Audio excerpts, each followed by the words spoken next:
Well, hello and a very warm welcome to today's webinar, Corporate ESG Performance, Why a 3D View of Impact, Risk and Strategy is Crucial, brought to you by Scope Ratings. My name is Keith Mullin and it's my pleasure to be your moderator for today. And I'm delighted to introduce you to our two speakers today. So please welcome Wendy Fernandez and Thong Huynh from the Scope ESG analysis team, who in a second will deliver some short presentation. So Wendy, Thong, great to see you. How are you doing? Thanks, Hi, Keith. Keith. How are you? Thank I'm great. you. Thank you, Keith, for So, the kind introduction. so companies have come under increasing pressure from all sides, as we know, to maximize long-term value by enhancing sustainability and driving sustainable growth. But how best to do that?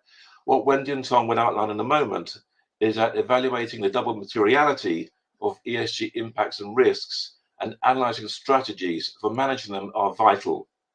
They'll also talk about the benefits to companies best equipped to assess material ESG risks and impacts and which craft strategies to address them.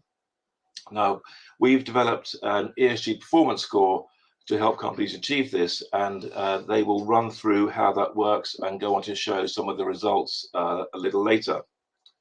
Now, we'd like to make this session interactive, so please type any questions that occur to you as we go along into the questions box, and we will get to them at the end, and hopefully we'll be able to address them.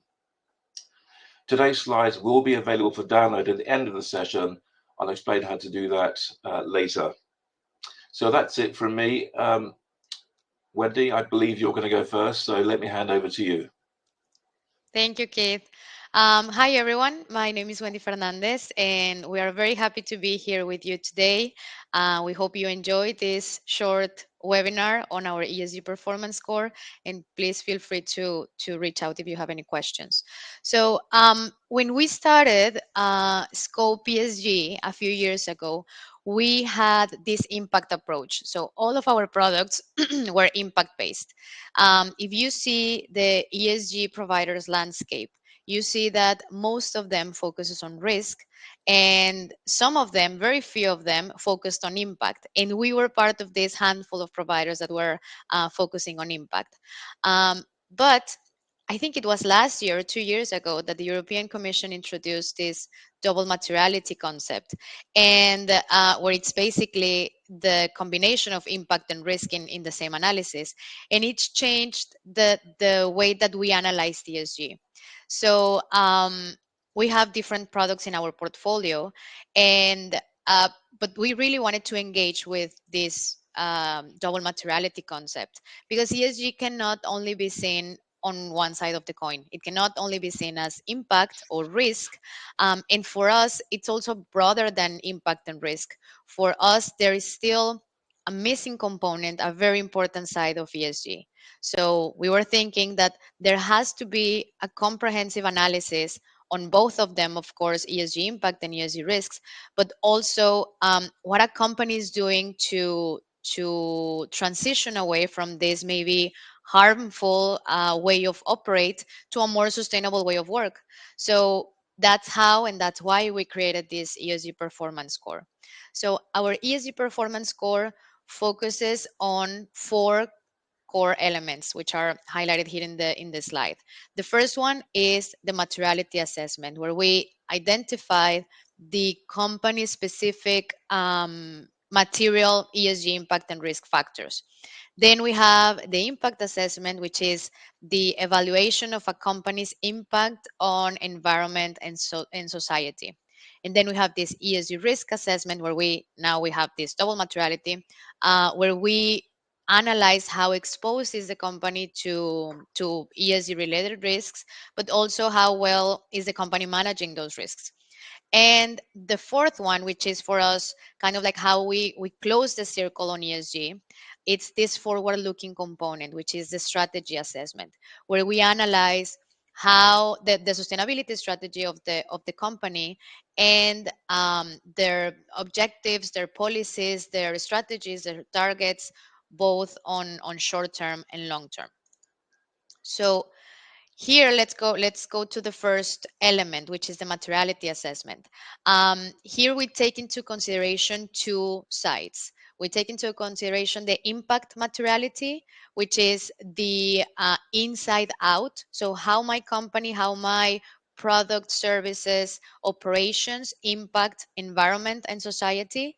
And then we also take into account the financial materiality, which is the other way around, the outside in. So how ESG related risks, for example, climate change, impact the financials of my company. So with these two materialities, we come up with the relevant or more material or the most material indicators, ESG indicators to be analyzed. So this is this materiality assessment. This is the basis of our analysis because our entire analysis is based on relevant material indicators. So if pollution of air is not relevant to you because of your business model, your sector, your industry, then we don't need to take into account that you have strategies in place or that you already have data on that because it's not material for you. So this part is fully aligned with reporting regulations such as CSRD. And there is also, we found some research that also mentions, for example, there is a report called Rate the Raters, where they mention on where they have all these ESG rating providers. And 85% of the corporates that answered their questionnaire mentioned that it's for them it's very relevant to focus on the material indicators on the analysis of the material indicators to really determine the quality and the usefulness of the ESG rating. So basically this is what we are doing in this ESG performance score. So I'm going to give the floor to Thong, our ESG analyst, and he will give you the more technical aspects of the product. So Thong. Very good. Thank you, Wendy.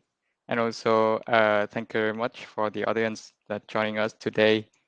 Despite that the election results in the US is kicking in. That is very interesting and also have some consequences for ESG. But that's another topic for another day. Let me first circle back with our impact assessment. So this is the first element in our three core dimensions of our analysis, impact assessment. So you may see that we cover 12 key impact topics that is presented in the tables.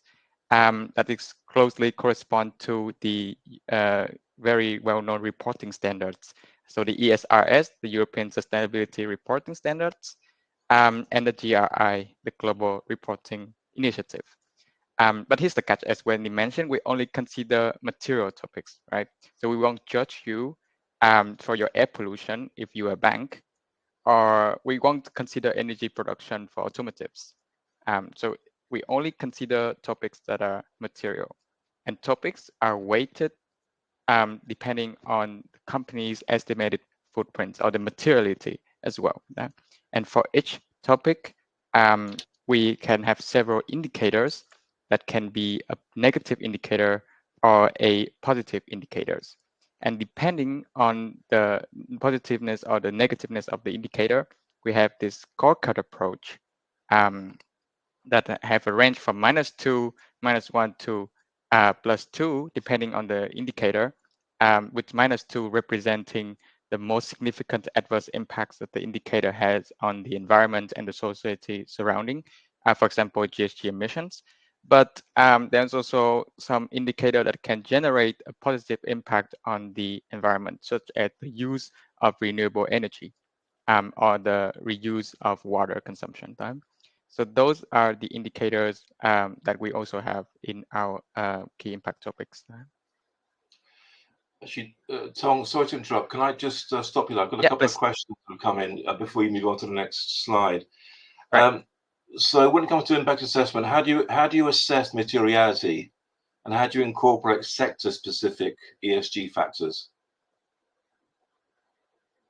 Well, we rely on a combination of our internal model, which is the Scope Impact Review quantitative model. This is a model that assess and measure the company impact footprints based on macroeconomics proxies, so that we have a sense of the impact materiality that is happening for the company for certain topics.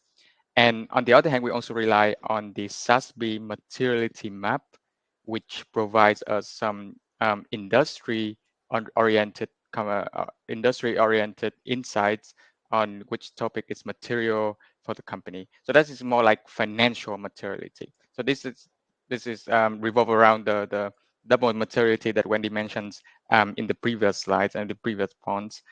This is how we assess the materiality, and also we take into feedbacks with the companies. So, yeah. Okay, and just one other. And so, how do you compare companies across different material topics? How do we compare companies across different material topics? Yeah.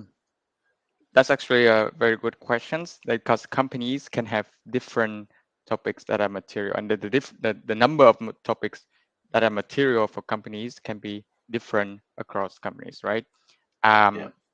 And so the first thing we do is the topics has weights.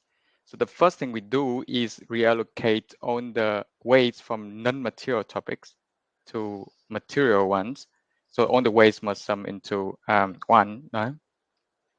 And then we kind of like, because different material topics have different range, with the indicator we have different minimum score and different maximum score.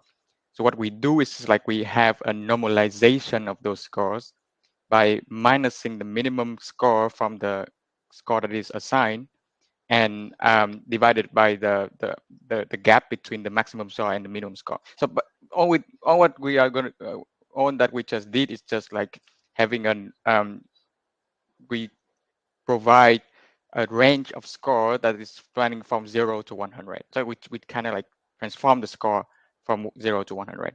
So in the end, we have a more comparability between among companies. That is, and we only judge companies based on the performance on material topics. Okay, we do have a. I guess you've kind of covered it, but we've just got another question on this one, which is how do you decide whether a topic is material for a company or not? Does what you said, does that kind of define how you define materiality? Yeah. I'm happy to circle back on this. As we have two signs of materiality that we are determining that the company has. The first one is the impact materiality. So how many footprints that of the ESG impacts that company have. And for this, we have a monetized impact model. That is an internal proprietary model of scope that we kind of like measure, or we can provide a best guess of estimated impact footprints for companies, and also provide a monetization of those footprints. And then we can see which topics that the company are exerting impacts that is quite detrimental to the environment in monetary term. So that is the impact materiality of the site. And then we also consider the SASB materiality map, and that provides an sector-based, a kind of industry-based financial materiality. So those indicators pose like a risk financially to the companies can also be considered in this. So this is like a two perspective of looking at an indicator to determine whether it is material for the company. Right? Yeah, good. Okay, that's no more questions on this slide. So I'll leave you perhaps to move on. All right, thanks, Keith. So having covered the impact part, now I come to the second dimension out of the three dimensions that we have for the entire analysis, which is the ESG-related risk assessment. And there are two aspects that we consider in this analysis. The first one is the risk exposure. So this is more like a negative side, how exposed the company is to ESG-related risk. And we consider the entire value chain, so not just the company operation or the company's sites of operation, but also the operations of the suppliers and the tier 1, tier 2, tier 3 suppliers. So those, and also for the demand for the downstream as well. So we consider how exposed the company is to those certain climate change risks, to labor rights valuations, or to unethical business activities alongside the value chain. So those are like a negative sign of the risk exposure. But on the other hand, we also give a chance for a company to kind of like redeem or alleviate their risk profile a bit by evaluating the risk management practice, the governance structure. Do they have a separate ESG committee to govern ESG risk? Do they embed on the ESG related aspects into their entire risk management system? Do they conduct audit alongside the value chain? And do they secure minimum safeguards, which mean that they have policy in place to comply with the UN Global Compact or the OECD guidelines? So risk management and risk exposure, those are two sides of the risk aspect that we consider. And even though a company can be exposed to certain ESG related risks, they can redeem themselves a bit by proper and adequate, sufficient risk management practices. Okay, I guess Thong's. I guess Yeah. it's maybe an obvious question, but or perhaps can you? I mean, the question is, what do you consider ESG risk? Can you elaborate on ESG risks? Yeah, yeah. Um, it might not be that obvious for ESG related risk, and there's also certain interest around whether how ESG related risk um, related to or combined with credit risk for the company. And I think this is very interesting topics and a bit novel in the sense that issue-related risk can encompass many aspects of risk.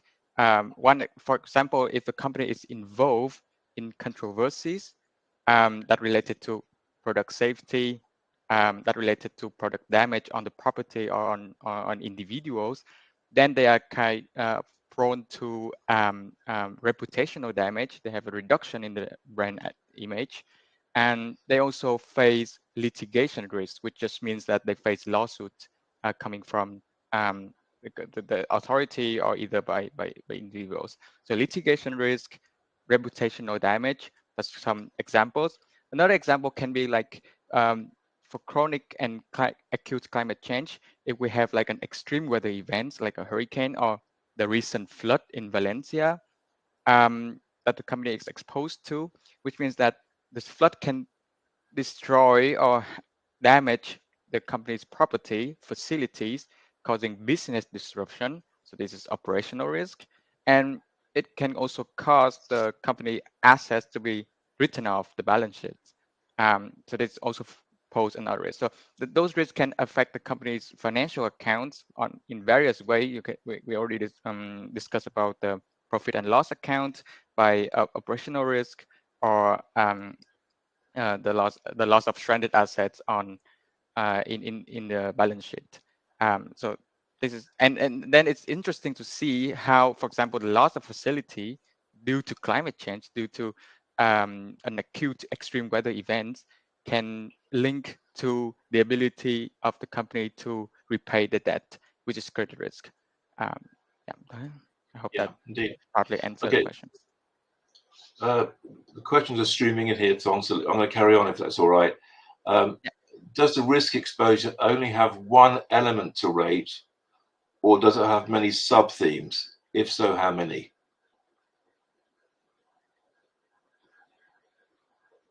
I'm not entirely understanding about the element, but we have several questions to assess each dimension of risk. So we have questions to assess the climate change risk of the value chain operations, the labor rights violation alongside the value chain, and also questions to ask about how many controversies that the companies are involved in. um, so that's if those are sub themes, yes, do we have different themes, sub themes for risk? So climate change risk, labor rights violation risk, ethical Governance business practice. conduct risk, yeah, governance risk, yeah, exactly. Thanks, Wendy. And also controversy. So those are sub themes in the in of the risk questions that we're asking, and also um, uh, whether the company have a significant revenue generated from controversial sectors, because controversial sectors such as oil and gas or weapon manufacturing can face dwindling demand and also more stringent regulation. And those also pose some risk for the profitability of the companies in future. So those are sub themes that we consider. Yeah. Yeah, good. And for those sub-themes, there's corresponding risk management questions that we also assess. For example, if the company is exposed a lot to value chain labor rights violations, it can be redeemed themselves a bit if they conduct very sophisticated audit on their supply chain, on the suppliers, require the suppliers to comply with the company's guidelines of labor rights standards, so and so. So these are the two sides of risk aspects that we consider. Yeah, excellent, thanks. Yep. If there's no questions, may go to the next slide. Okay. Yeah, and the final dimension in our analysis is the strategy assessment. So we have impact, we have risk, and then the final dimension is strategy. And strategy is a bit of a more novel, a new component of our analysis to that also like provide some addition to the double materiality picture that we're already having of impact and risk. So strategy is a new approach.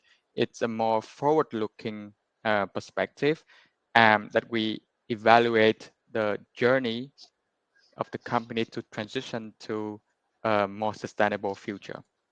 And this also along with the Paris Accord that to keep the certain temperature rise in a certain level by 2030. So for this, we consider only topics that are material in the impact assessment, and but GSG is material is always material, and for GSG we evaluate companies on how ambitious they are setting the target in all scope 1, scope 2, and scope 3 emission to reduce their future footprints by 2030. So if they are very eager to commit to reduce by more than 50% by 2030, that would be a positive score in our book.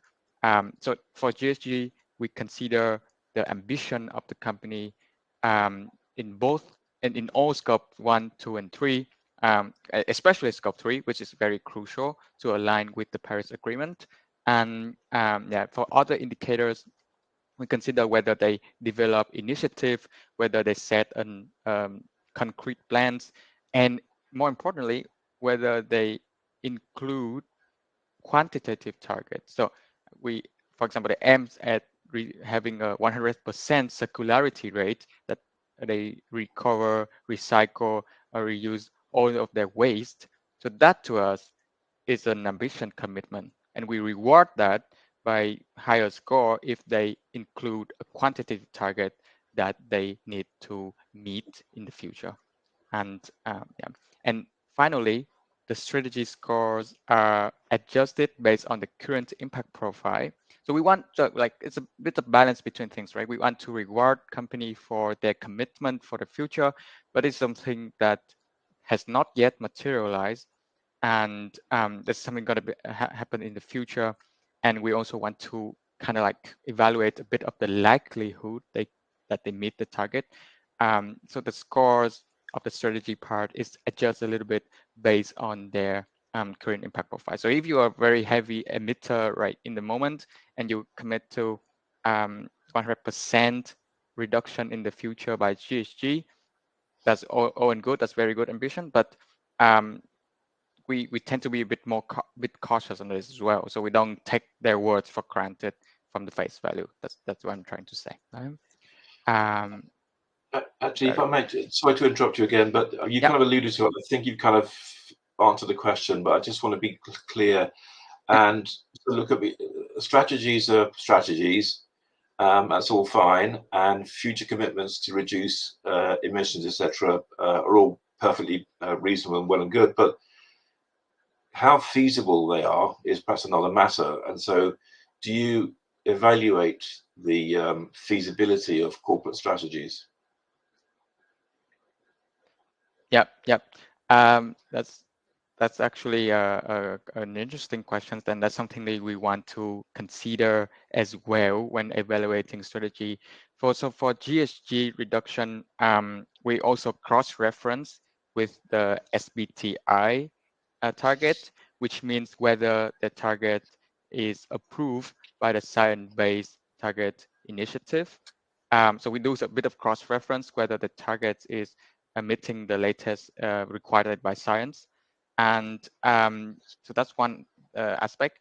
The other exercise that we carry out is considering the current impact profile of the company. So we minus or we subtract the strategy score proportionally to how they score in impact. So like I have given an example of like it's a heavy emitter, but in the current impact profile, they're a very heavy emitter and they have a very high level of GHG intensity. But the transition that they committed is 100% reduction in GHG by 2030, for example, which is just 5 years from now on, if we think about it. So we don't take it for face value. In our first iteration of this exercise of our analysis, we can proportionally reduce or subtract the strategy score if the current impact profile is not very ideal. So we tend to be a bit cautious on that. Yeah. Okay, so another very relevant question. Yeah. Now, since the earliest targets, as you've alluded already, are in 2025, 2030, do you consider whether the company is on track to meet their targets or commitments, or whether they can meet their own commitments based on historic performance? Mm-hmm. Mm-hmm. So historic performance is the most ideal scenario we want to take a look at to evaluate company likelihood of reaching the targets based on their track records, right? But for the first iteration, we just consider the current impact profile, and that gives like a hint or some indicator, even though it's not the historical track record, but the current impact profile give us some hints to see to judge whether the company can have a high likelihood or have a high chance of meeting the target. So just for the moment, for the first iteration of our exercise, we consider the current impact profile and not yet the historical track record, but that is a very interesting idea that was also in our consideration. Okay, thanks.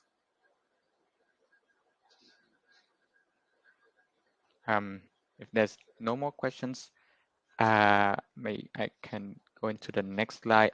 Okay. So now I have already covered the impact, the ESG as risk assessment, and the strategy assessment of our analysis.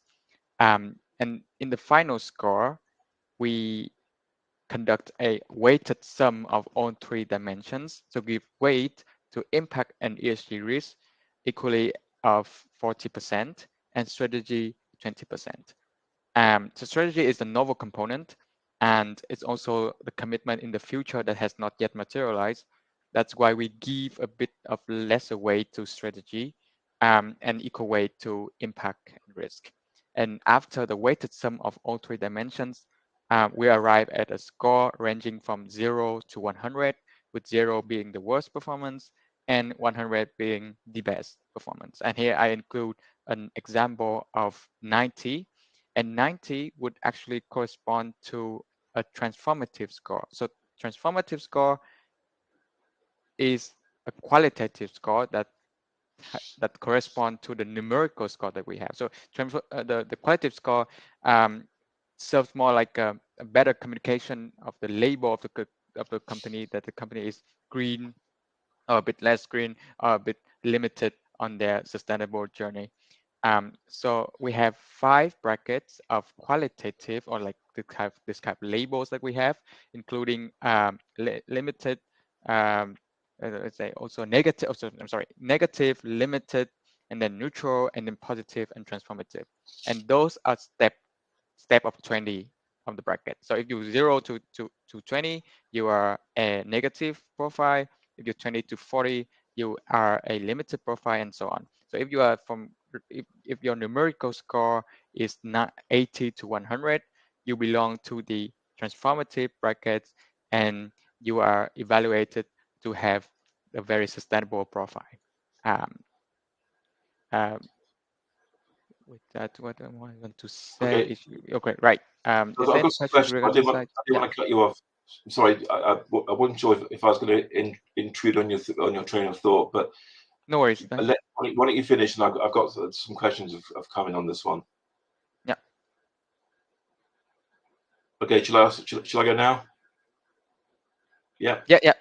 You can. Yeah. Please go ahead. There's on the final score. I guess there's a few questions. Some are logistical, and so the first question, hopefully quite easy. How long does it take for Scope to deliver a rating? So I can take this one. So once we receive the data, we take between 4 to 6 business days to deliver a report with your final score and with a score for each of the sections. And the report also includes some insights on the key material indicators that were considered in your analysis, and we also give a stamp of your ESG performance score for external purposes, marketing, etc. Okay, and then maybe I'll say with you, Wendy. So how can companies use this score to identify areas for improvement in their ESG performance? Okay, so well, the product delivers insights into the impact, risk, and strategy areas that highlight the company's strengths, but also areas for improvement. So corporates can use this feedback to prioritize, for example, ESG initiatives or set meaningful or ambitious targets, or even drive improvement or drive efforts to align with material or relevant indicators. Um, but for companies, for example, that are starting their sustainability journey, this analysis can give you a roadmap of which factors are material for your sector, industry, business model, and it can help you already identify if there is any areas for improvement or even strengths that you already have on material indicators. Okay, excellent. So I guess when it comes down to it, companies need to see advantages of having the performance score. So can you kind of lay out some top line thoughts about, how the ESG performance score is an advantage for European companies? Yeah, so for same as for Scope Group, same as our holding Scope Group or Scope ratings, we provide a European perspective of ESG performance to corporates in the region. So our methodology is flexible and allows to be applicable to across regions and across sectors. But our strength is that we understand the European market and the regulations that are in place. It's very different, for example, from other American companies that have offices in Europe, but the methodology is or was created for maybe American companies or was applicable to American companies. And these two markets, America and the EU, is very different just because of the regulations as well. So we see this a lot on credit ratings, but we also see this a lot on ESG ratings. So this is an advantage for European firms because we really understand the European market and the policies and everything that it's in place, the regulations that are in place in Europe. Yeah. Okay, another one is, sorry, Thong, please carry on. No, I just saw an interesting question from the chat that I would like to answer. So the question is, as a credit rater, why do you include impact in your assessment? Should you not only include double materiality-based ESG risk/opportunity, or is your impact assessment considered from a risk angle? So this is a very interesting question and it's very relevant as well. So for the record, we belong to a Scope Group entity, but we don't carry out credit ratings in Scope ESG analysis GmbH. So we don't do credit rating in our little Scope ESG analysis GmbH, and there's new regulations coming very soon to separate credit rating from ESG rating because there's a conflict of interest there. So there's important to note to mention or to highlight that there's a separation between credit rating and ESG rating, and those two should not be done by the same entity. That's the new regulation going to coming from the European Commission. So that's why we don't do credit rating. And the second question is, should you not only include double materiality-based ESG risk opportunity, So we want to include both dimension of impact and risk, impact materiality, and financial materiality. So we want to have both sides of these coins, um, especially for Europe. The CSRD, the Corporate Sustainability Reporting Directive, that is mandatory coming up for about 50,000 companies in Europe and 10,000 companies in the US. Um, for these upcoming regulations, the double materiality aspect is very emphasized, and compared to the previous NFRD of the European regulation, CSRD is much more focused on double materiality, and company needs to consider both dimension of impact and risk in their reporting. So that's why we prefer to incorporate both two dimensions and not just ESG risk opportunity. Um, and the last question is, your impact assessment considered from a risk angle. We would say that this is not the case, because for our impact assessment is purely based on the negative or positive externalities that the company exert to the surrounding environment and society.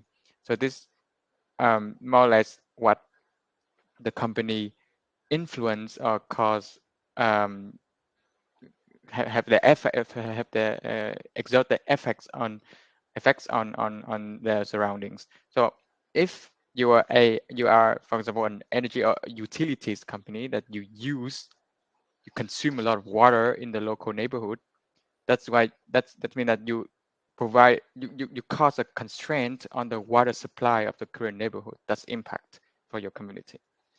But on the other hand, there are risk of water outage for your own company. So when water outage is happening, there's business disruption. You need to invest in a facility for to retrieve more water and clean the water. So and that in itself pose a danger to your profitability. So that's financial materiality. Impact materiality is when you use too much water of the neighborhood, and then you strain kind of like water from the local community. So that's the impact part. So for the impact part, we don't consider this risk aspect to the company, right? I hope that partly answer it. Yeah. Thank you, And Thong. Thong, do you consider ESG risk elements not covered by CSRD, ESRS in your ESG risk part?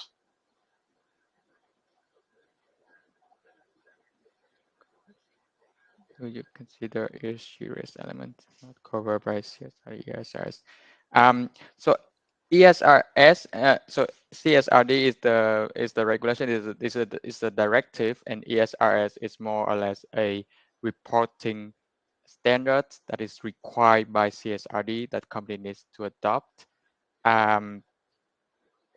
So for the moment, we consider some sub-themes of the ESG risk, as we mentioned. So climate change, exposure to acute and chronic weather events, labor rights violations, exposure to controversies and controversial sector, and maybe unethical business activity regarding antitrust violation, corruption, anti-climate lobbyism in our risk. So we don't rule out the probability or the chance that we include further risk that not necessarily covered by reporting framework.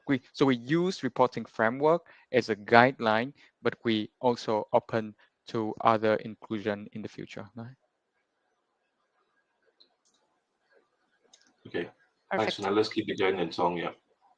Thank you. So let's present. So that last month, we did a DAX 40 ranking on with collaboration with Handelsblatt, um, to rank companies according their ESG performance.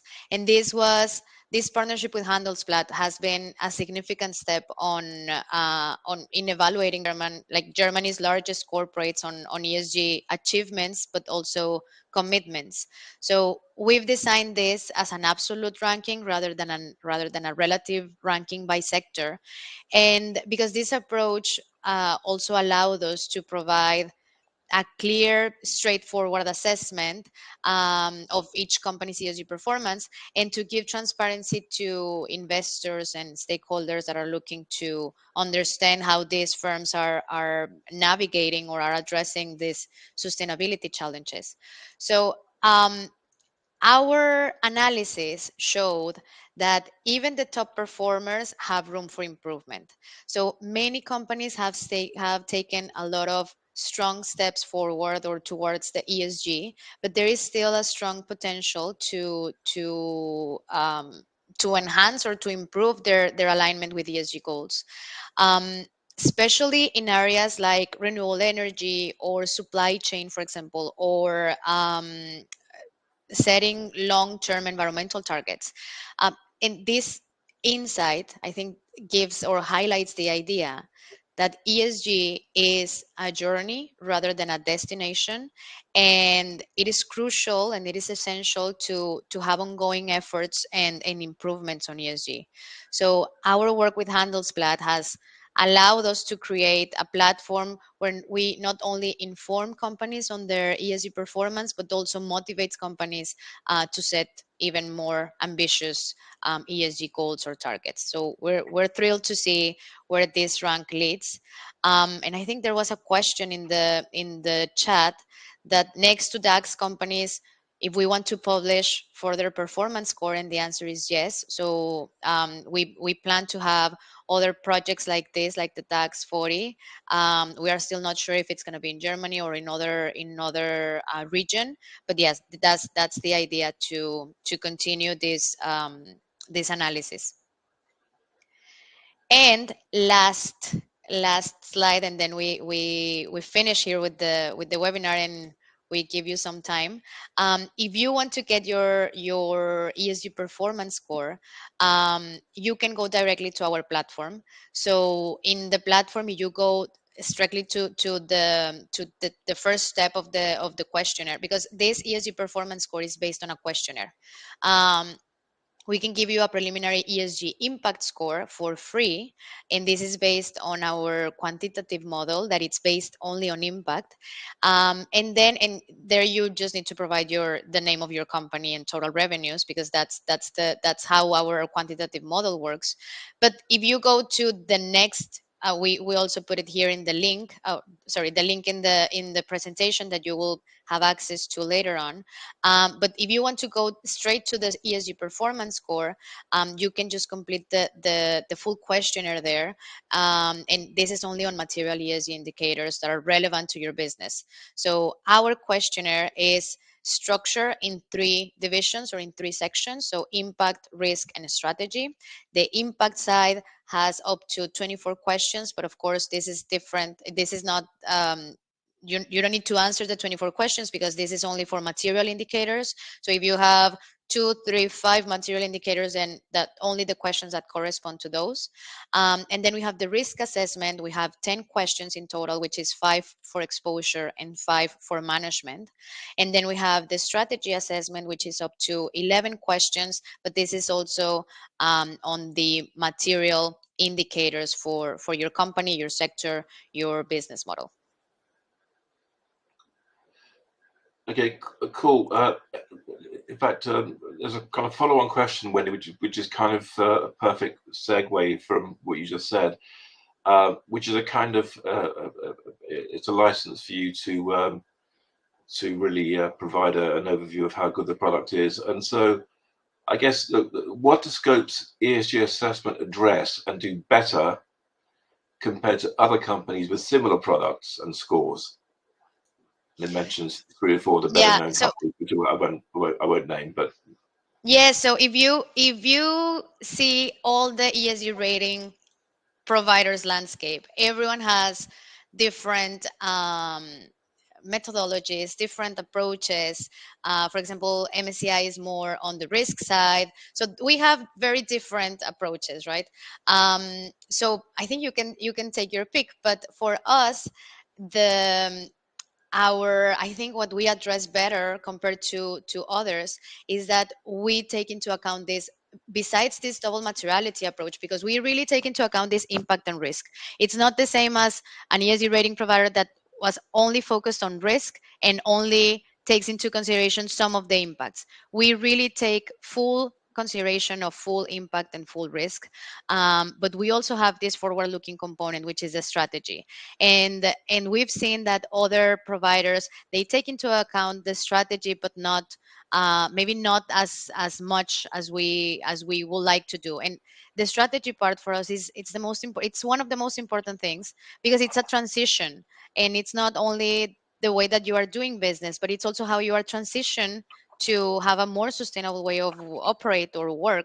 So that's why I think that's our advantage, maybe, that we really take into account these three components, and that we understand, for example, Sustainalytics, ISS, MSCI. We really understand the European market on this side. So this is also fully uh, aligned with the European regulations as well. So I think overall that's how we do it better. And Okay, for perfect. sure. And to add a bit on top of that, what when you answer, I think it's always eager for us to we're always eager to say that we are a bit better, right? And we are also confident that we are. But one dimension I also want to stress on is for Scope, we have a brand of Scope, and Scope provides an alternative perspective on how thing works compared to what is mostly conducted or mostly done by very large American corporates who may have an American perspective on how to do things. So what we are trying to say is that we also provide an alternative perspective to this. We incorporate some novel components like strategy assessment. We have our own impact internal quantitative model to evaluate materiality. We combine on three aspects of individual product. So yeah, so we have a novel and alternative perspective for you to look at. Very good. Look, just given where we are with time, I suggest we close the session at that point. No more questions have rolled in since in the last few minutes. So thank you very much, Wendy and Thong, for those incredibly insightful comments. And thanks to our audience, actually, more specifically for watching till the bitter end. Hope you found that helpful. I certainly learned a lot in the last 45 minutes or so. I did say I would tell you how to download the slide presentation. We did have a comment that the link that Wendy showed earlier didn't work. Now, hopefully the link will work in the PDF, fingers crossed. So if you click on apps at the bottom of the screen, hopefully handouts will pop up. If you click on handouts, by magic, there we go. The PDF should be available for download. There's a download button there.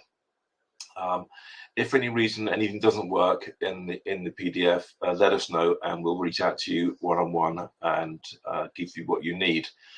So thanks once again for your time. Sorry, Keith, we were having some issues with the website, not the website, but like the intranet. So just give us today and we will let you know.